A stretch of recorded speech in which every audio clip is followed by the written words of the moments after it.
So as you may have noticed in the lesson, some of them are copy and paste from the actual book. Some are just notes and thoughts from other writers. Some are just sort of a commentary on church history. As most of you know, I'm a huge history fan. And so history, especially for me, is something that's of definite interest. And so to know the history of our brother. Thank you, brother. Did you get one? You got one? Okay. Thank you for passing those out.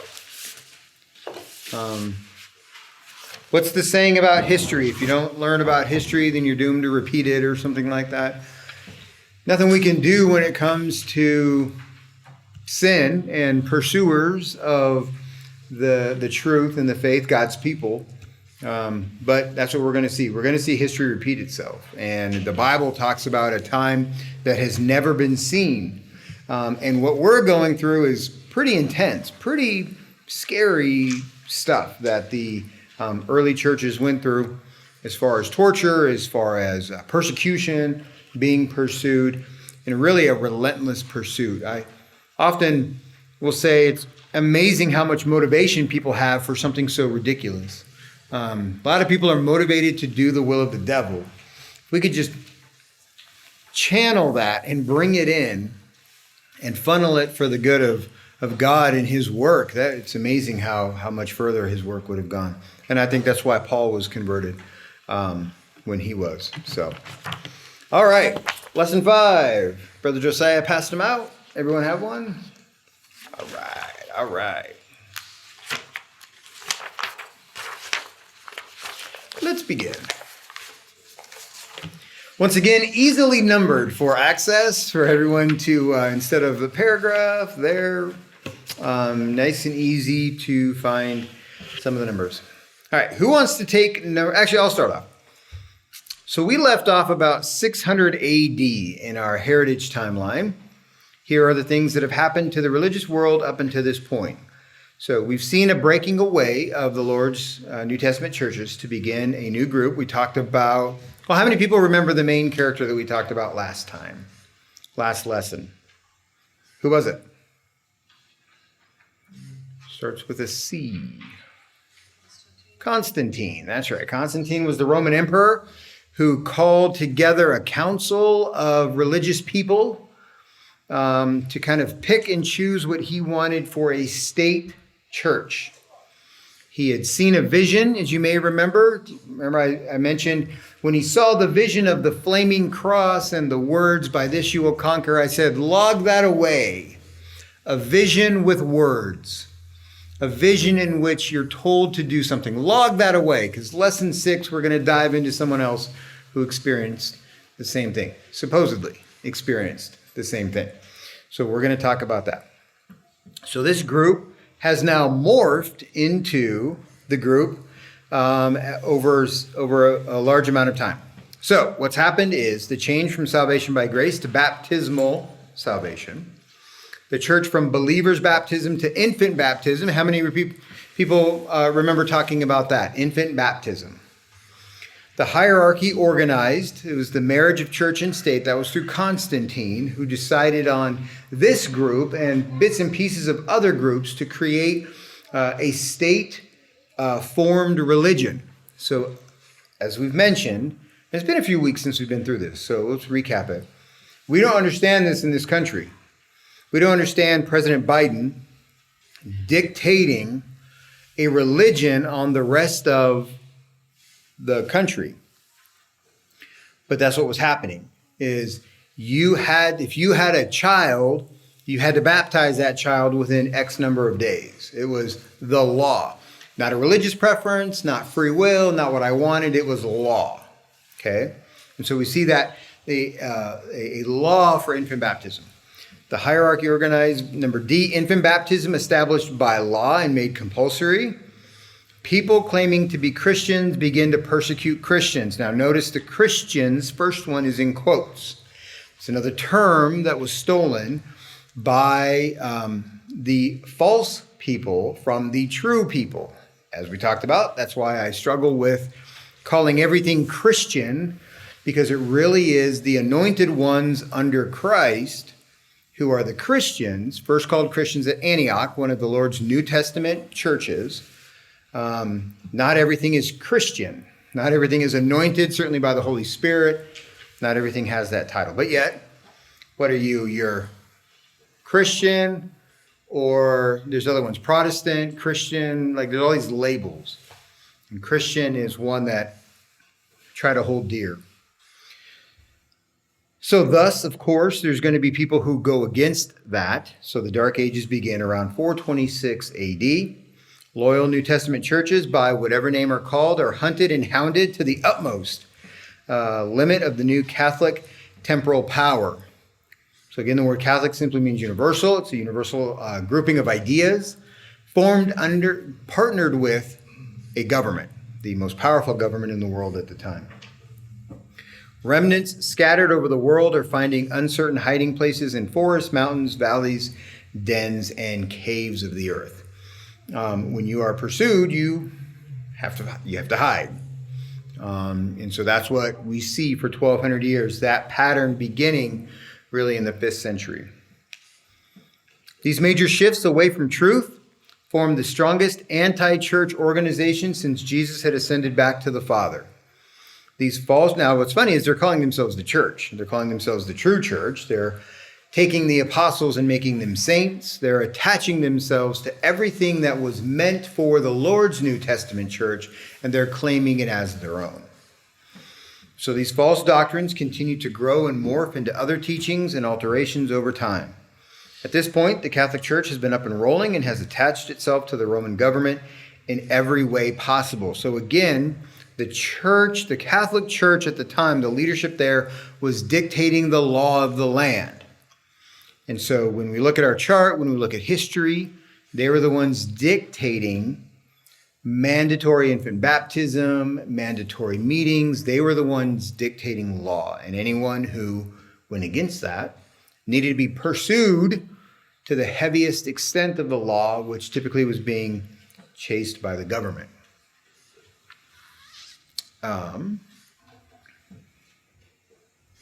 Number 6, this included their military force and lawmaking sectors, meaning laws were created with this type of worship in mind, and the military was there to enforce the rules. So again, it's not too different from what we see in other countries. We're starting to see it in this country, where the legislature part of the government makes rules, and people like the FBI, law enforcement, military are there to enforce the rules.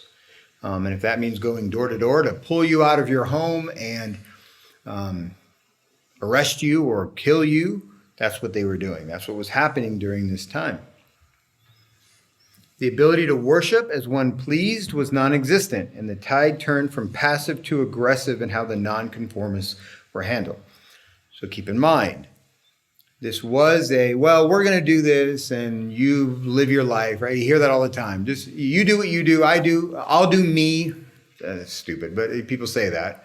You do you, I'll do me, and just kind of agree to disagree, right? Well, that was not happening anymore. And we were seeing the aggressiveness of these people dictating law and enforcing it through military. So they were putting people to death based on their nonconformism. Is that a word? Nonconformity? Nonconformity. Thank you. Brother Paul, the wordsmith. Okay. During this next period of time, we will see a continued intensity of persecution being brought upon those who do not follow the law of the land. More rules that evolve over time and add to the already corrupt and far from God Catholic Church. And a new leader emerges in the Holy Land who rallies an entire race of people together and changes their worship, their loyalty, and their history forever. So let's get back to some of the writings by Dr. Carroll in the Trail of Blood to see what his next lecture series left off. Okay. Does everyone feel caught up to date? Caught up to speed? We're about the 7th century is about where we are in our timeline. And so let's pick up in our book. Our resident wordsmith, Brother Paul, would you mind to take 10 through 15, please? So far However, a number of things had their beginnings back in the early centuries after Christ, which were not even mentioned in the first lecture. We had just entered the awful period known in the world's history as the Dark Ages. Dark and bloody and awful in the extreme they were. The persecution by the established Roman Catholic Church are hard, cruel, and perpetual. The war of intended extermination follows persistently, and relentlessly into many lands, the fleeing Christians. A trail of blood is very nearly all that is left anywhere, especially throughout England, Wales, Africa, Armenia, Bulgaria, and anywhere else Christians could be found who were trying earnestly to remain strictly loyal to the New Testament teachings. Now, once again, our verses are Matthew 16:18 and Matthew 28:18 through 20. So we are told that the New Testament church, as established by Christ, would not go out of existence. So we know that it has existed through time until today and will continue until the day he returns. Gates of hell will not prevail against it. I'm with you always to the end of the age. Okay, so those are verses that we know. Those are our back pocket verses that we're going to memorize during this lesson. However, this religion government combination did everything in their power to exterminate. Now, they were not wanting to convert them, and all that changed. They were now just trying to stamp them out. We're just going to eliminate them. We're going to eradicate everything that these nonconformists adhere to. But yet, Jesus told them not to conform. When you establish a way, then you follow that way. And when other people go a different way, you don't follow the tide. Jesus could have easily conformed, if he wanted to the doctrine of the Pharisees, and he didn't. He created his New Testament church. So important to understand this, because this is what this legacy or heritage that we have is. Nonconformists, people who absolutely did not follow the religious wave of the time. Because as we're going to see, that changes. What used to be good is now bad. They would alter this or tweak that or change that. Meanwhile, Jesus' word hasn't changed. And so that's what we have to remember as we go through this. Thank you, Brother Paul. Sister Rosalind, are you up to reading? Are you sure? All right. We'll give you 16. No, just kidding. We'll give you 16. We'll give you 16 through, just take the rest of it. Okay. We now call attention to these councils called ecumenical Nice. or empire-wide. It is well to remember that these councils were professedly based upon or patterned after the council held by the apostles and others at Jerusalem. See Acts 15:1. But probably nothing bearing the same name could have been more unlike. We here and now call attention to only 8, and these were all called by different emperors, none of them by the popes. And all these held among the Eastern or Greek churches. Attended, however, somewhat by representatives from the Western branch or Roman churches. Okay, so stop right there. Go back to number 18. Important to note, these are not the religious leaders. These are the governmental leaders who are calling these meetings. And the religious people are following along, they're going in line with it, and they're coming up with new rules, new doctrines. They're coming up with new ideologies. Somebody has a harebrained idea, let's flesh it out. Let's talk about it. Let's make that a part of what we are. Again, Jesus' church was to never evolve and grow more knowledge or take away that. It's not a buffet where you can take a little bit here, but I don't want that. I'm always going to pick, meat. Yeah, because I'm a meat lover, right, Brother Armando? And I'm not going to pick tomatoes because tomatoes are evil, okay, and taste like tomatoes. And so that's gross. So you can't pick and choose. Jesus created what he created. You either buckle in, get baptized into it, or choose not to. And that's fine, but you're not following what Jesus created. Okay, so Jesus never gave the church liberty to, why don't you just add that at some point and tweak that? And baptism, I didn't really mean it, just whatever you want to do. He never did that. And so they were looked as hard lines. They were looked on as hard lines, but they were just adhering to what Jesus told them to do. So you're not cool, man. You're not going with the flow. Well, that can change. What was cool 100 years ago may not be cool now. Right? When we were kids, things we could make fun of, you can't make fun of now. All right? You can't say certain jokes. You can't watch certain things or do certain things because it's changed. And so Jesus' church is not one that follows the winds of change with the religious world. And so, but that's what these guys were doing. Someone would have an idea, let's make it law. Okay.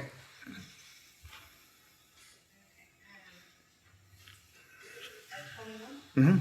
The last one of these councils were looked at, their fourth one, introduced the worship of Mary in 451 AD. This new doctrine caused quite a stir with many objecting, but it eventually won out as permanent Catholic doctrine. This practice of Mariolatry Nice. continues strongly today within their religion. Nice. You sounded that out nicely. You weren't even homeschooled. All right. So how many people have heard of this? The Catholic Church worships Mary. How many people know this? Okay. We were at the 99-cent store yesterday because it's going out of business. So we're getting stuff, it's 5% off. Don't waste your time. But in there we saw, which by the way, 5% off, 99 cents, it's 5 cents. Quick math. So wait until it's 80% off because we're literally closing the door tomorrow. Then go in and just buy a bunch of stuff, okay? But in there are the candles that you can burn that have an image or something of Mary on the candle. I mean, people have seen these, okay? They're everywhere. Well, in the 5th century, they decided to put Mary on a pedestal. If Jesus is big time, then the one who created Jesus must be big time and needs her own worship pattern she's on a pedestal. And so, although that caused a little bit of a stir, I read a little bit about it. There was not much opposition to it. Let's just say that it made sense. Somebody was pretty convincing. They talked everyone into it, got everyone into a lather. Mary's important. And so didn't take much. And then now we see that for 1,600 years, they've been worshiping Mary. There's statues of Mary. They're praying to Mary. Later on, we're going to see in this timeline where Mary becomes the advocate to Christ. We pray to Mary. What is one of them? A Hail Mary. Like what Tampa always does to try to win a game. They just do a Hail Marys, right? Well, that's what a Hail Mary is. It's a prayer. Hail Mary, full of faith. So you're praying to Mary to then take it next level. Well, where is that? Where is that?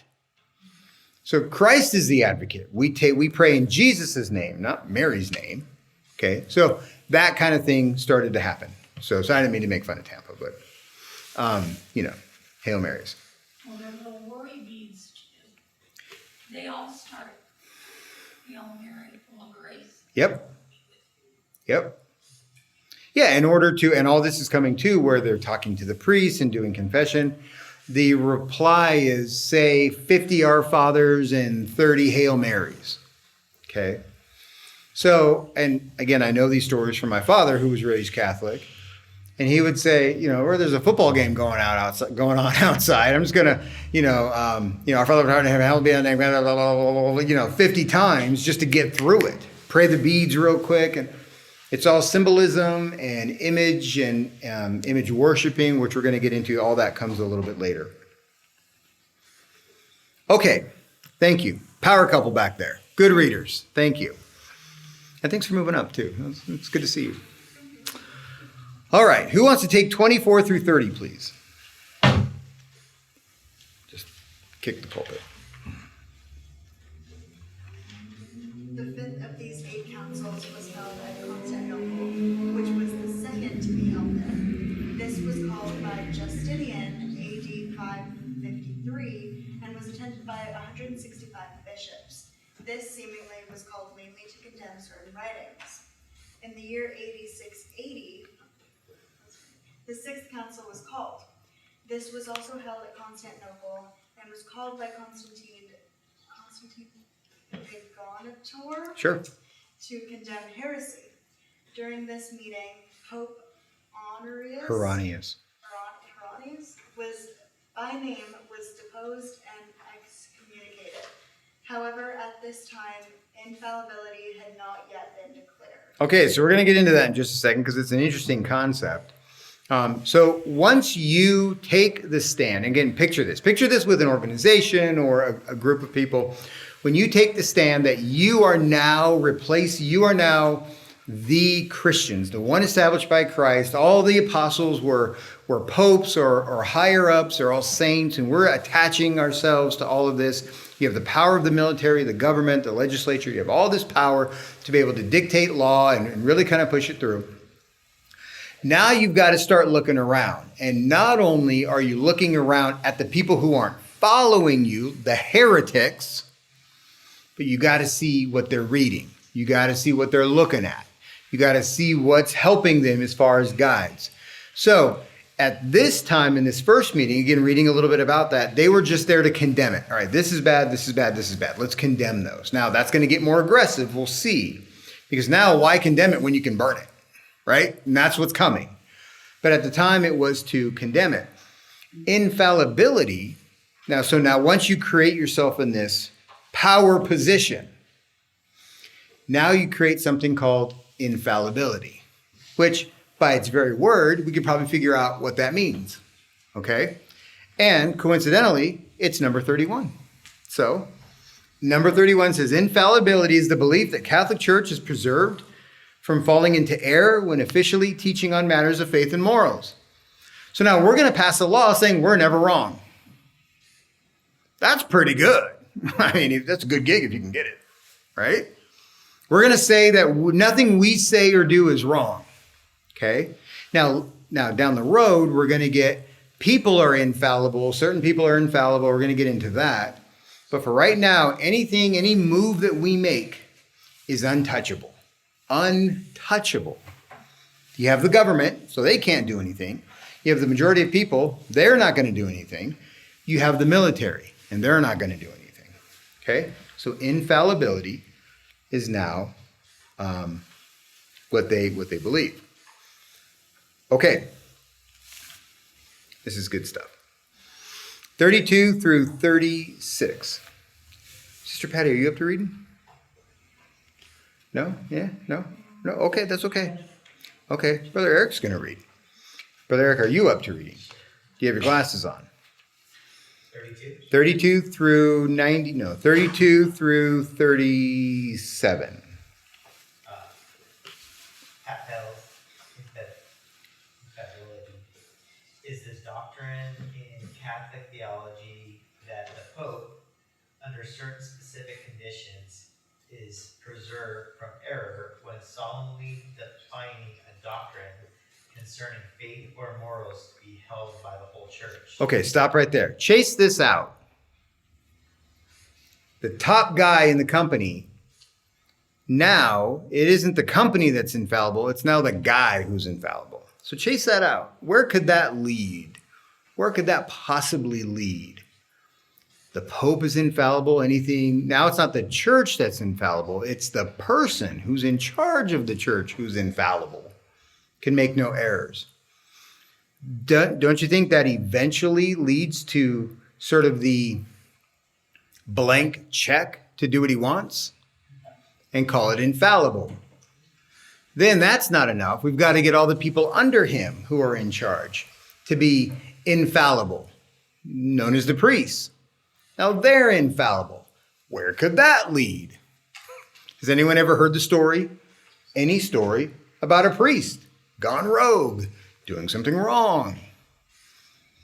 This is why when you have a man-made organization who's powered by the devil, this is what you're going to get. Now, does that mean that the church is perfect? Every pastor who's ever pastored has been perfect? Absolutely not. But this is doomed from the beginning because they're setting themselves up as infallible. They're setting themselves up as untouchable. Untouchable. And they have the law, the government, and the military behind them. Who's going to oppose you? The people hiding in caves? They're going to, okay, come at me. Right? What all the kids say? Elijah, you know what all the kids say. Come at me, bro. Right? Come at me, bro. I'm not talking to you. I'm talking like to you because Donna wants you to come at me. You'll hurt me. But like that's what it is. It's like, okay, you want to mess with this infallible group with infallible people, then come at me. Nobody did that. They took the fight to the people who weren't bending the knee. And so that's what ends up happening. So again, it starts here, but then generations later, you can see how this morphed into some pretty bad stuff. Okay. 33, bro E. Infallibility extends only to definitive teachings on faith and morals, not to other areas like science, history, etc. Capel's infallibility was formally defined in 1870. It was defined to preserve people, followers, from defecting based on previous teachings or definitions of worship. The Seventh Council was called to meet at Nice, AD 787. The Empress Irene called this one. Here in this meeting seems to have been the definite starting place of both image worship and saint worship. Ooh. Okay, so how many people have been to a home in which the preferred faith is this faith, and you see little statues, candles from the 99-cent store that they light for certain things, little statues, dare I say beads, rosaries, things like that, that are worship or viewed as important. So saints worship, image worship, okay? Just by saying Exodus 20, what do we think that is? When we say Exodus 20, what is that? Idol worship. Nice. Good call. Let's go to Exodus 20. Exodus 20. You want to know what the Lord has to say about idol worship? Let's read the 10 rules that he created for Israel at the time, which, by the way, still very good rules to follow. 10 rules, 10 commandments, 10 ways to live. I think they're pretty good. People want to fight, do not murder or do not steal, but those are good things to not do. So Exodus 20, verse 3, you shall have no other gods before me. You shall not make for yourself a carved image, any likeness or anything that is in heaven above, or is in the earth beneath, or that is in the water under the earth. You shall not bow down to them nor serve them, for I, the Lord your God, am a jealous God, visiting the iniquity of the fathers upon the children, in the third and fourth generations of those who hate me. God doesn't mess around with handmade idols.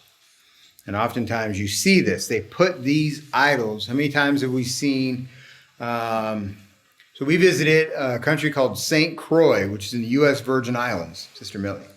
U.S. Virgin Islands, St. Croix, and there was, or was that Mexico? In a different country, there was a big Catholic church building, a mission, a big building. And on there, they have this massive, had to be 10, 12 feet tall, image of Jesus on the cross, okay? And there were people who were just like emotionally tied to it and praying the rosary and looking at it and all that. And so that has become sort of a caricature of itself outside of the actual belief. First of all, he's not still on the cross, okay? He not only died, he resurrected, and now he's in heaven, okay? So let's get him off the cross. Secondly, that is viewed as the end-all, be-all to worship. Like I'm holding, at the end of the rosary, there's a cross. I'm holding on to a crucifix, right? That has become too worshipped in and of itself. And God made that very clear that that is not okay. Okay. Questions? Thoughts? Comments? Yes. I will say, speaking of that, like even to this day, when you pass your catechism class, they give you a little box with a cross in it, made in China probably, that you're supposed to put above your doorway in your bedroom. So they still, to this, I mean, it's Yeah. something they still do. That's Yep.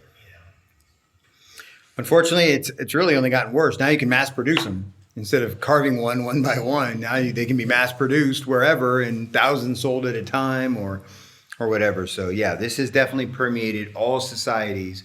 And because they had the government, they had the money, they had the backing, they were able to reach the new world, which I don't know if we'll get into all of that, but they're able to reach the new world to try to convert the people in the Western Hemisphere. And so you see now deep roots of Catholicism in Mayan culture, Inca culture, as all the explorers came west, because the planet's round, Asa, it's not flat. They came to the Western Hemisphere, and it was that faith that they were pushing onto all the people that they discovered. As we're going to see, they also try to reclaim the Holy Land to go up against this new group that was formed. And they're trying to convert them to Catholicism as well. We're going to talk about them. That group was called Islam. Okay. You can thus see these people were getting more markedly paganized, moving further and further away from God. The last of these were called the Eastern Councils, called by the emperors, held in Constantinople in AD 869. This was called by Basilius Moreto, which is a cool name for a dog, by the way, if we ever get another dog. Basilius Moreto, that's a cool name. The Catholic Church had gotten into some serious trouble. There arose a controversy of very serious nature between the heads of the two branches of Catholicism, Eastern and Western, Greek and Roman. Pontius the Greek at Constantinople, Nicholas I at Rome. So serious was their trouble, they had gone so far as to excommunicate each other. You're fired. No, you're fired. No, you're fired. So for a short time, Catholicism was entirely without a head. During this time, a new doctrine was added, infant communion. How about that? So because they're baptized, of course they can take communion, and they're infants, so it makes sense. So what did they do? Well, infants were not only baptized, but received into the church. And being church members, they were supposed to be entitled to the Lord's Supper. How to administer the Lord's Supper to an infant would be a problem, but it was solved by soaking the bread in wine and giving it to him. Stupid. Yeah. After a while, another new doctrine, that was practiced for years, another new doctrine was added to this. It was taught that this was another means of salvation. So, it's getting crazier, nuttier, weirder, but that's what we see. Okay? So now there's a split. Important because we're going to talk about that with the Crusades as we get into that. But now there's a split, and we see that too today, a split between these two. And there are some differences between the two, some differences between the Eastern and Western and all of that groups of the Catholic Church. During the period that we're now passing through, the persecuted were called by many and varied names. So here are the names of some of the people that we find through history. Now, what's our famous saying? History is written by the victor. So these people are people that were found in history books and in writings as dissenters, people that went against what the Catholic Church was doing. So these are the Donatists, the Paterins, the Cathari, the Paulicians, the Anabaptists, a little later the Peterbrutians, the Arnoldists, the Henrietians, the Albigenses, and the Waldenses. Now, sometimes one of these groups was the most prominent, sometimes another, and some of them were always prominent because of the persistency and terribleness of their persecution. They certainly stood out because they withstood the persecution that the Catholic Church was putting on people. By the way, there are some graphics in these, and I made them too light to save ink, and they did not show up. So I really just wasted ink. Terrible. But there are some nice graphics. I'll put them in lesson 6. Let it not be thought that all these persecuted ones were always loyal to all respects to the New Testament teachings, just like anything else. How many New Testament churches have fallen away? A lot. They've bought into some crazy heresy, they pursue the money, they change things here and there. So these groups were not immune to falling away to some of these things as well. So just because you're named the Anabaptist doesn't mean you were perfect throughout history, okay? Just like having the term landmark Baptist doesn't make you perfect throughout history either. There are great landmark Baptist people and churches that have fallen away because they've pursued other teachings, other doctrines. In the main, they were. Some of them, considering their surroundings, were marvelously so. Remember that many of them at this faraway time had only parts of the New Testament or the Old Testament as to that. The book was not printed. It was written in manuscript, on parchment, skins, something like that, was necessarily large and bulky. Few, if any, families, even churches had complete copies of the whole Bible. Before the formal close of the canon, which was the end of the 4th century, there were probably very few simple manuscripts of the entire New Testament. One of the 1,000 known manuscripts, only about 30 copies included all books. So this is pretty hard to find. Furthermore, during all the period of the Dark Ages and the period of the persecution, strenuous efforts were made to destroy even what scripture manuscripts the persecuted did possess. Has anyone ever been to a Catholic service and noticed nobody has a Bible? That's on purpose. Okay? The priest has the words you need to hear. You don't need to read that. And so a lot of these were, unfortunately, burned at the time. And any writings or documents, any history, any supplemental writings, all burned, taken care of. Again, notice the pattern of we condemn that as heresy, and now over time, the heresy movement of that's wrong turns into aggressive. We're going to burn it. We're going to destroy it so it's off the face of the planet altogether. And so that's what we see. Hence, in many instances, these people only had small parts of the Bible. It is well to note also that to prevent the spread of any view of any sort, contrary to those of the Catholics, very extreme plans and measures were adopted. That's okay. So back to this. That's why it's important to memorize. We don't know what's going to happen. So we need to know our Bible outside of relying on the Bible. Because if this ever gets outlawed, we've got to know it. We've got to know it inside and out. So that's why I love memorizing verses. And I have a terrible memory. I'm not good at memory. But if you say it over and over and over, like Zion's name, I now have that memorized. Okay, so I've just said it over and over. Finally, I've got it down. So thank you. But we need to be putting things to memory, especially in our witness. You may not always, so coworker, come hither. Let's open up the Word of God. That may not be the case, but can you say, for God so loved the world that he, right? Like things that are memorized, like we need that. So that's why it's important to commit these things to memories. These people had no choice. They had to memorize because they didn't have 50 copies of the Bible sitting around. Okay. Who wants to take the last part, 62 through 67, then we'll call it good. It is well to know also that to prevent the spread of any view of any sort contrary to those of the Catholic, plans and measures were adopted. First, all writings of any sort, other than those of the Catholics, were gathered and burned. Especially was this true of books for several centuries. These plans and measures were strictly and persistently followed. That is, according to the history, the main reason why it is so difficult to secure accurate data about all persistent writers and preachers also die martyrs' deaths. This was the desperately bloody period. All the groups of persistent so-called heretics by whatever name distinguished and whoever they had lived were cruelly persecuted. Okay. Just like any government who wants to control the narrative, you destroy the other narratives. That's what you do.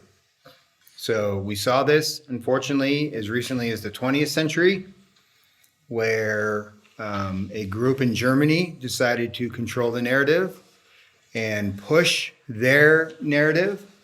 And they were pretty adamant about destroying any other course or thoughts outside of what Nazi Germany was doing. That's what they wanted to do. And so we see this in what I view as insecurity. If you're that good of a government, then you should be secure with other thoughts because people will naturally and organically gravitate toward your way of thinking.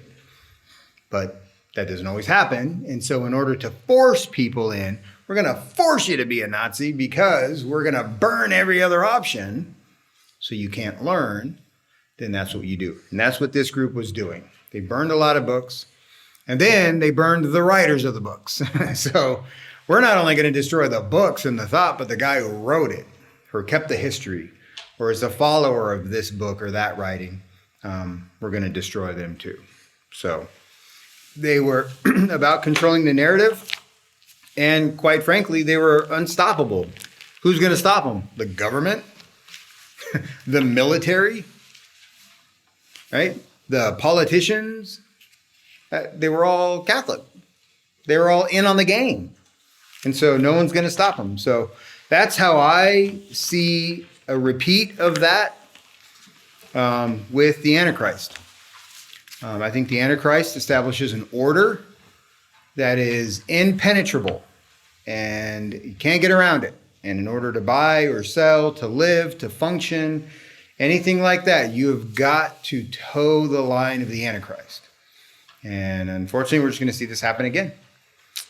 We talked about it with the 7 churches, that in order to have access to public services and police or schooling or food or anything like that, you had to throw in some incense and play the game, as it were, get on the list, not get canceled with strange thought or crazy ideas about this Jesus.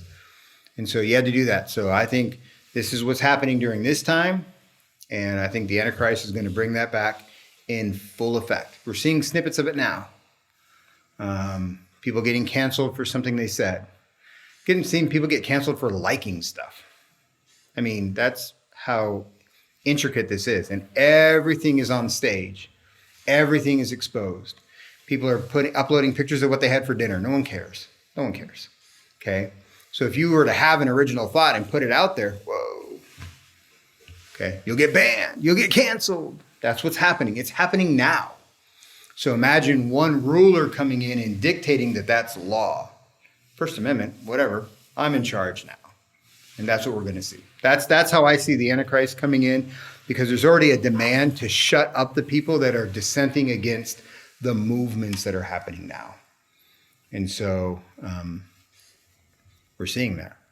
Anti-Semitism is on the rise, trying to shut up Israel, trying to shut up those people who are pro-Israel, trying to be quiet about that. People are changing their profile pictures and chanting and doing all that stuff pro-Palestine, and they have no clue what they're messing with. They have no clue what they're messing with. And so we're going to see that. The Antichrist is going to walk in, be like, this was easy. A lot easier than I thought, because everyone's already self-policing. They're policing each other. Like Supreme Court justices' addresses are getting published, and people are out there, and like one's child almost got shot, and like that kind of stuff's already happening. It's already there. And so the Antichrist is going to come in pretty easily and take this over. So you can see how this is happening with the Catholic Church and those dissenters back then. We're going to see the same thing with the Antichrist. So, which shows the devil doesn't have any new ideas. He's just doing the same thing. It's going to be a little more powerful and have a one world government, a connected planet, as opposed to the way it was then. It feels like Twitter was going on back then, but it wasn't. All right. So now we see the world connected and shrunk in a crazy way. Antichrist is just going to come in and own the planet. So we'll get more into that next time. So next week, we'll finish this one up next week. Any other thoughts?